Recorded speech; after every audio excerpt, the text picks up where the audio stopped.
Island News reporter Jeremy Lee spoke with Mr. Kennedy about the reasons given for his exclusion so far from the biggest stage in politics. The first televised presidential debate will be held 3 months earlier than it was in 2020, with President Biden and President Trump set to meet for the first time to debate this month. What has to happen for you to be on that stage as well? One of those criteria is that I have to be polling at 15 points or higher in at least 4 recent polls. Host CNN provided this list of a dozen approved polls by the network. RFK Jr. quickly pointed out he qualified in 4 of them for the June debate. CNN's own poll is among those, which shows me at, I think, 16%. Quinnipiac has Kennedy at 16% as well. Marquette Law School has Kennedy polling at 17%, but a Monmouth poll at 18% isn't being counted by CNN, even though Monmouth appeared on its list. And the network is presenting a second obstacle. The other criteria is that the candidates need to be on the ballot in sufficient states to gain 270 electoral votes.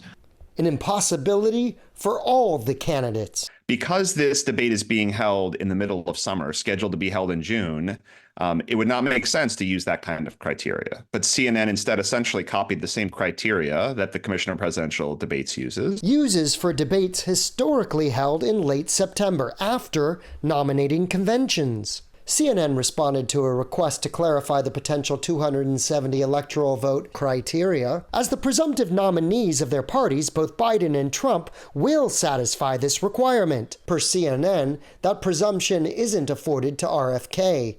The mere application for ballot access does not guarantee that he will appear on the ballot in any state. The problem that CNN has is that neither President Trump or President Biden is on any state ballot. They both have expectations that they're going to win the Democratic and Republican nominations, respectively. But that's not guaranteed.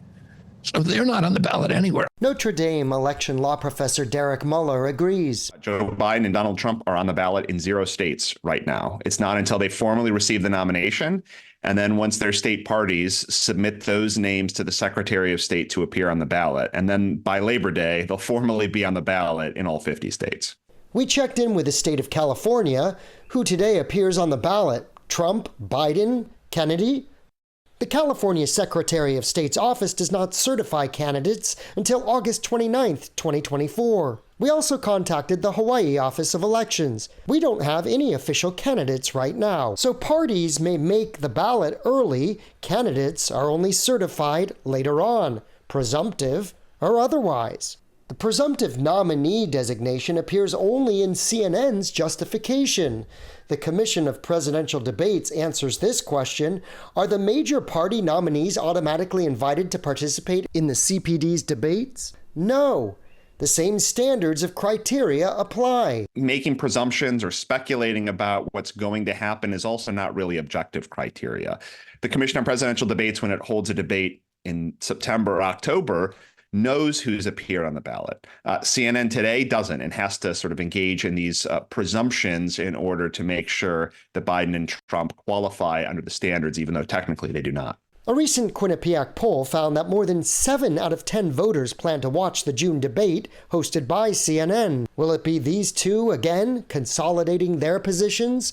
Mr. Kennedy cites recent reports. Biden's campaign staffers, during their phone call with CNN, as reported by the Washington Post, said specifically that CNN needed to use criteria to determine who was going to be on the stage. That would keep me off the stage. The campaign has filed that charge with the Federal Election Commission. But will that change anything? We're on uncharted territory. We've never had this kind of seriousness of a dispute arise. And it's not quite clear what the result might be if the FEC concludes that CNN has breached what its standards are.